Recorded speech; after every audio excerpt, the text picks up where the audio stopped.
I think at the end of the day, if they find something about which they are passionate, they are willing to put in the work.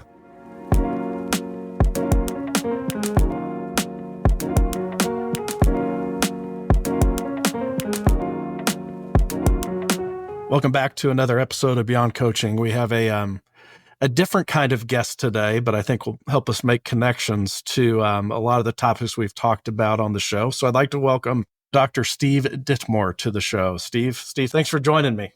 Thank you, Rob. Appreciate you reaching out. So we got connected through a friend, but you study, among other things, athletic enrollment at private institutions. So tell us a little bit about your background and how you came about doing that research. Yeah, thanks. So I got interested in this, as I moved to, after 14 years at the University of Arkansas in Fayetteville, big SEC school, moved to a role as a dean of a small private liberal arts-based school in Ohio, Baldwin-Wallace University, a Division III institution. And simultaneous to that, my son, who is now a college sophomore, was going through the process of trying to identify a place to go to college and play lacrosse, which he does at a D3 institution, and just became interested in how small universities, mainly privates, but also kind of anything in the Division II or Division III space that's a public school that relies on tuition or a tuition-driven institution, how they use athletics to grow enrollment or to help maintain enrollment and kind of keep the lights on in their universities. And as we've seen over the last couple of years with different universities closing up, whether it's Cabrini or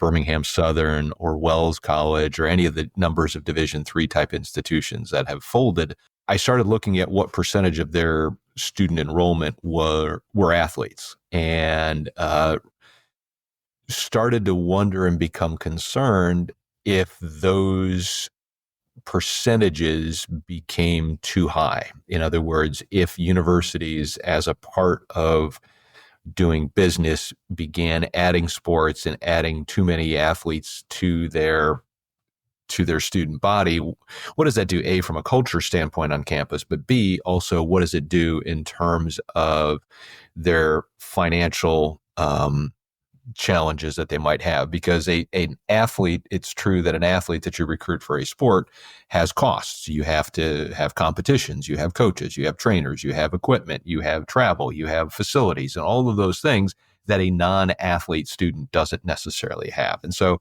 I've wanted to look a little bit more at that and see if there's a profile of universities. And so I started that when I was at BW. I've since moved from BW to the University of North Florida. I started here in July of this year as Dean of the College of Education and Human Services, but I still have kept an interest in exploring this space out and looking at those percentages and ratios. So this podcast is part of a larger project me and a partner are doing called the Impactful Coaching Project. And we're looking at essentially how do we create healthy coaches to lead the modern generation of athlete. And one of our premises is there's a pretty unhealthy or obsession with sport. Mm-hmm. That's a fairly leading question, but I'm curious your take on that and if that's why universities can use athletics for enrollment. Yeah, I think it is an interesting question. I would suggest that there are, at least at the Division III level, which I study probably more regularly than I study Division II NAIA, and it's certainly very different than Division I. Division III, you do have kind of a haves and have-nots of types of institutions, much like you see at the Division I level with the P4 and the mid majors or FCS, if we're talking about football and things. But you have some universities that are going to be very competitive athletically, and then you have some universities and colleges that are fielding a team, and it allows for a high school athlete who is not quite ready to let go of their athlete identity in whatever sport it is, whether it's swimming and diving, field hockey, lacrosse, wrestling, whatever, not ready to let go of that identity, still a chance to be part of a team environment. And I'm a firm believer that there's a university that would fit all types of mm-hmm. athletes that want to go to college, right? It's just a matter of finding finding that space. And also being realistic about, well, what does this mean if I go to this type of institution in this part of the country? What are my realistic chances for competitive success going to look like? And is that important to me? I want to go back to, because it's interesting, the timing of this interview, but your experience as a parent got you going down this thought process. And I heard from somebody just the other day that listens to the show and said this is just so valuable to see kind of the lay of the land for college athletics and different stuff. From your seat as a parent, Mm-hmm. what surprised you? What didn't? What advice do you have for people as they're entering the recruitment process? Talk us through some thoughts. Yeah, I mean, for my son, he of course wanted to be a D1 athlete, and like all high school athletes, they want to be at that pinnacle. But as we started talking, and you saw kind of what the demand was, and started going out and meeting with coaches and going on campuses and things like that. The reality was that he's more of a D2 or a D3 type athlete. I mean, that's more where his skill set would play. Could he have gone to a Division I school? But possibly. But then you have to be realistic about, well, what does that mean? What does that look like? And he wasn't ready, nor do I think that we as parents were ready for him to just kind of be, an extra body on the field that doesn't see a whole lot of playing time, playing for maybe a lower level Division I lacrosse program that might struggle to go 3-13 or 4-12 on the year or something like that, versus an opportunity to go to a more highly competitive Division III or Division II type school, maybe win your conference tournament, maybe playing the NCAA tournament. And, I'm proud of the fact that he accomplished both of those things as a freshman, getting on the field, winning a conference title, playing in the NCAA tournament as a freshman at the Division III level. And that's just a better fit for him. And I think it just has to be, parents just need to be realistic. What type of experience do they want their kid to have? Do they want them to be up at 6 a.m. every week, every day, each week, going to lift, and then, having kind of regimented structure of being a Division I athlete, maybe not seeing the field or the court? Or do they want to go to a place that they might have a different mix, a different opportunity to impact a program in a short term, rather than having to maybe wait around for an opportunity as a senior or junior? Yeah, there's certainly a lot of levels to the decision. For sure. Yeah. Let's go back to your research. Talk a little bit more about what you found and about institutional health, enrollment levels, and so on and so forth. Yeah, so I guess it really started, tracking sports added and things like that, really started during the pandemic. So, I became interested immediately in what universities were at the time dropping sports for fear of not knowing what's going to happen in March and April of 2020, to real quickly seeing the pendulum swing to universities adding sports and trying to identify, are they adding them at a more rapid rate than they do over a normal period of time? Or is this a reaction to some things going on in the marketplace, or what's going to occur? And at the same time, of course, we know that the number of college-bound kids in this country is declining. It's that 2008, 2009 recession. That is the age of kids that are getting ready to go into college. And we know that there were fewer births during that period of time. So you see universities competing for a smaller group of college-bound students. And so one way to attract students is to add sports. And as you do that, you increase the percentage of athletes on your campus. And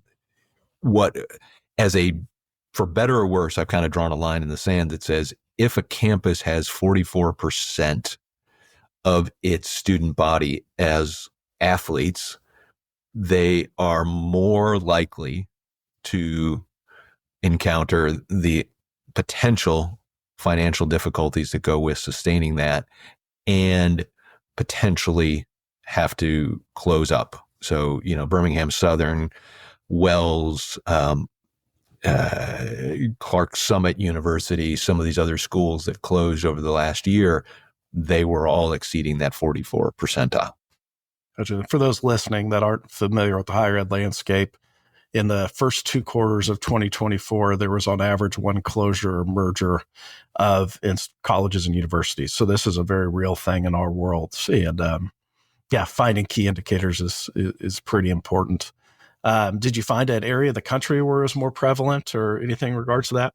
Not really. Haven't really, Birmingham Southern, obviously in Alabama, Finlandia University in the Upper Peninsula of Michigan, to Wells in New York, and in places like that. It's kind of all over. Antelope Valley was this NAIA school that closed that was out west. So it's kind of been all over the country. And, again, I don't want to suggest that there's a direct correlation, cause and effect here, because there certainly is not. There are a myriad of factors that go into this. But you do wonder what is going to be, now that Division I programs are beginning to impose roster limits, what is the trickle down effect now in terms of participation opportunities? Will we see an increase of those things at the Division II and Division III level, where maybe they don't have those caps on roster sizes? It's not uncommon for Division III football programs to have 150, 175 kids on a roster, and there's a retention issue then that goes along with that as well, which is, okay, if I'm a kid that got recruited, or I thought I was going to get a chance to play on the football team, and I realize that, I'm sixth on the depth chart at right outside linebacker, maybe this isn't for me. Maybe I want to go somewhere else. Maybe it's closer to home. Maybe I want to change my trajectory or something like that. And now it becomes a retention issue for the campus. So, there are a lot of factors that go into this. It's not purely as simple as saying that this is a point in the sand that you don't want to cross. But I think there are some questions that need to be raised. And, there was a recent article in which I was quoted out of Crane's Cleveland Business. That's always a tongue twister for me.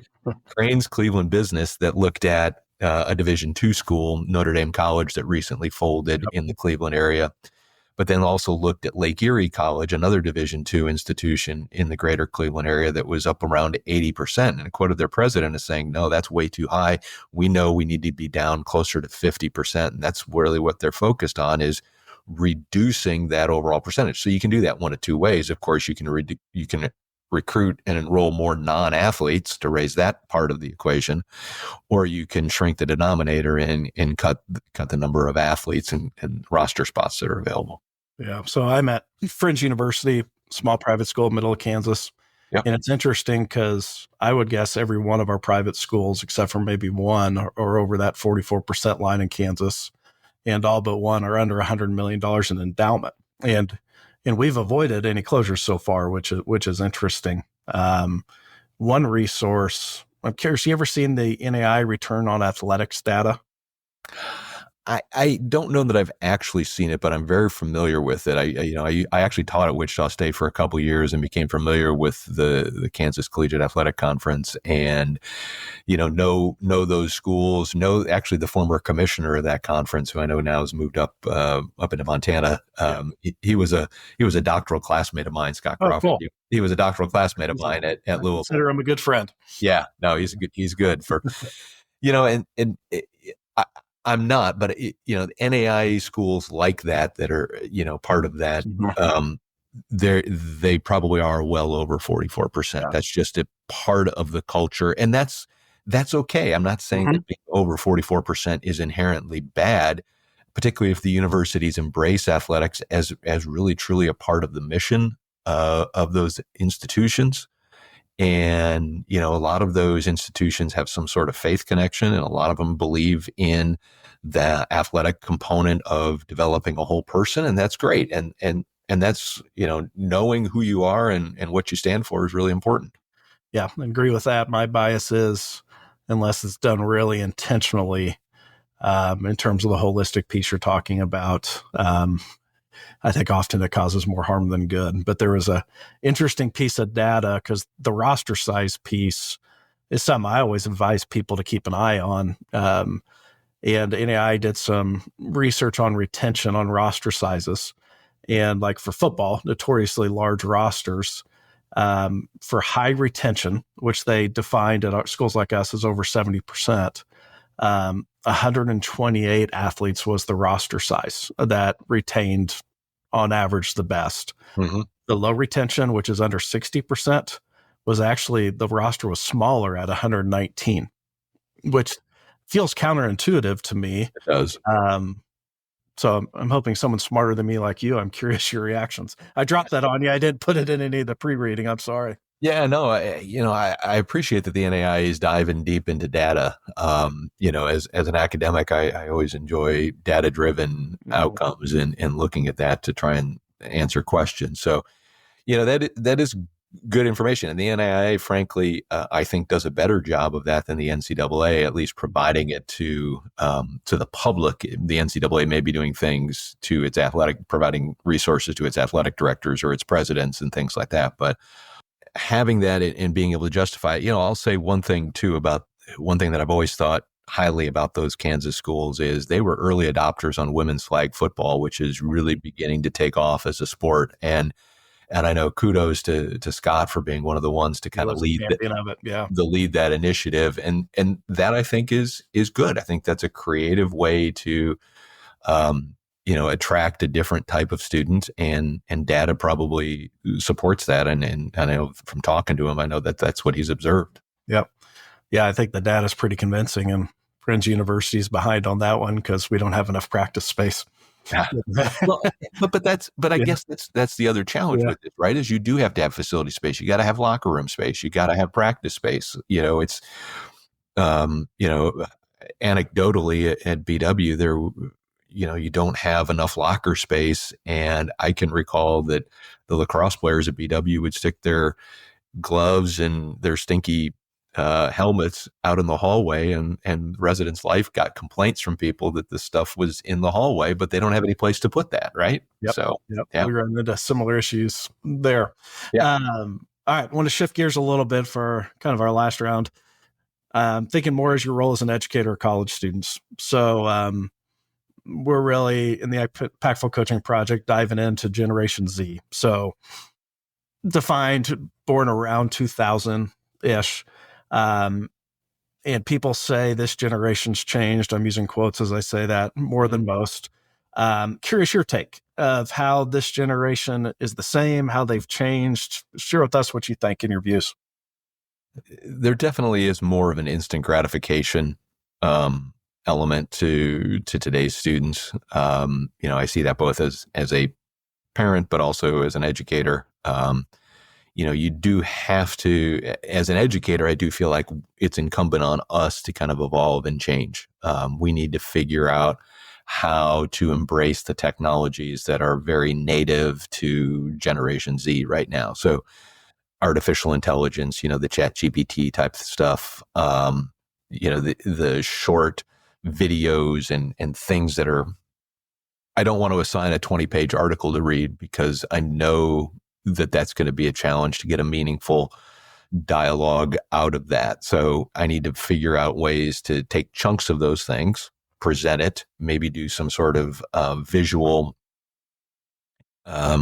component to teaching, do more interactive stuff with small groups and things like that. It is definitely, that's the type, and I don't even know if this is really the type of answer you were looking for. Right on. Keep talking. Yeah. So, those are all the things that I think are very evident in today's learners, today's, college students. It is an Instagram, Snapchat, TikTok type of environment. And there is, as an educator, we need to either embrace those things or, you can stand back and hold the gates firm and say, no, we're not going to let these things in, and you'll be met with resistance. And I think as an educator, you'll probably be a little bit disappointed in the results that you get from your students. I think it's just the nature of lifelong learning is we have to reframe how we teach and do it in response to how students are reframing how they learn. Yeah. Our strength coach here has a story. He told us of a mentor of his he uses a lot now when people complain about their kids. They're like, well, they're what you got. So what are you going to do with it? Right. Um, what are the ways you look at Gen Z and you're like, sure, they've changed, but fundamentally they're the same in these ways? Is there anything you look at there? I think at the end of the day, if they find something about which they are passionate, they are willing to put in the work. Um, I think that maybe the difference is that they think they know what they're passionate about at a younger age and maybe not as open to discovery as they go through college. They come into college, there's a lot of pressure on, okay, what are you going to major in? What are you going to major in? Well, at the age of 17, you might not know what it is that you're interested in. And so, you declare as a business major, you declare as a nursing major, and you get put into that box, and that might not be what it is that you want to do.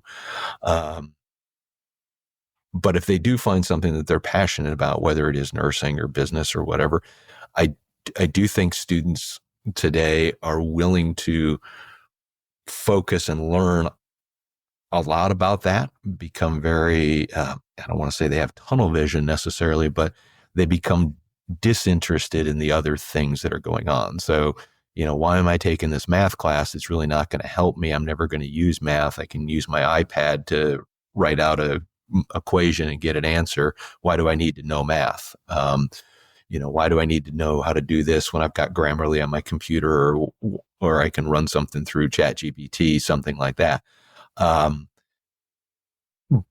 So that's I think how they've changed. Yeah. Well said. Yeah. Well, I want to jump to the end. At the end of every interview we do on the show, we do a rapid fire round. So fair enough. You have less than 30 seconds to answer all these questions. Okay. And I will cut you off unless what you're saying is really, really good. So, question one, what is the book or books you've given most as a gift and why? I don't know that I've given a ton of books as gifts, but I tend to default to Adam Grant stuff as a way, any of his books as a way to kind of reframe how people think about business decisions. I think that might be my answer to this question too, if I was getting asked. How has a failure set you up for later success? You always learn, and you learn. I have a philosophy of you make the decision with the best information you have at the time, and you move forward. You can't look back and say, oh, I should have done this differently, because you only had the information you had at that time. And so I think that's helped guide me in terms of making decisions that going forward, I now have learned from those previous mistakes or missteps and will consider those. Other than this podcast, what's your favorite podcast? I like several of them, and it kind of fluctuates based on my mood. I listen to a lot of different NPR podcasts. I listen to one that Jeff Pearlman does, Two Writers Slinging Yang, because I fashion myself as kind of being a journalist and a writer, and enjoy those kind of conversations that he has. I listen to the Sportico sport business podcast, the Sports Business Journal morning updates. Yeah. Gotcha. I thought you might have been a Malcolm Gladwell guy too. So I did listen to Malcolm Gladwell's got a lot of riffs on higher education, and I found those to be very interesting. But overall, that revisionist history podcast, I haven't gotten into all of them. But the ones related to higher ed, I definitely did. Cool. Last one. In the last 5 years, what new belief, behavior, or habit has most improved your life? I would say just I don't even know if this is a belief or habit or whatever, but being the parent of a college age student has changed my life. It has changed in terms of how I look at, his maturation and his transition into adulthood, and, how he is approaching things that go on in the world, and maybe learning from him new things about how technology operates or how kids look at something. So I think, I don't know that again is directly answering your question, but I think being a parent of someone that transitions from high school into college during a pandemic, during a time when they're playing a sport, all the things that go on, all the dramas there really just kind of reposition stuff in my mind. Interesting answer. That's interesting. Well, Steve, thank you. Thank you so much for taking the time, and I'll keep following along on your writing on your Substack. And Thank you, those Rob. listening, you can I'll put a link in the show notes where you can find some of Steve's work. So, Steve, Thank thank you, Rob. you. Hey, it was great talking with you. I appreciate it, and good luck with the podcast. Thank you. Thank you for listening to another episode of Beyond Coaching. Beyond Coaching is a podcast developed and produced by the Impactful Coaching Project with the support of Friends University. The Impactful Coaching Project seeks to develop coaches that coach the whole person and is the thought leader in coaching the 21st century athlete. The Impactful Coaching Project produces training, information, and research to help coaches improve. To see more information, go to impactfulcoachingproject.substack.com. Thank you.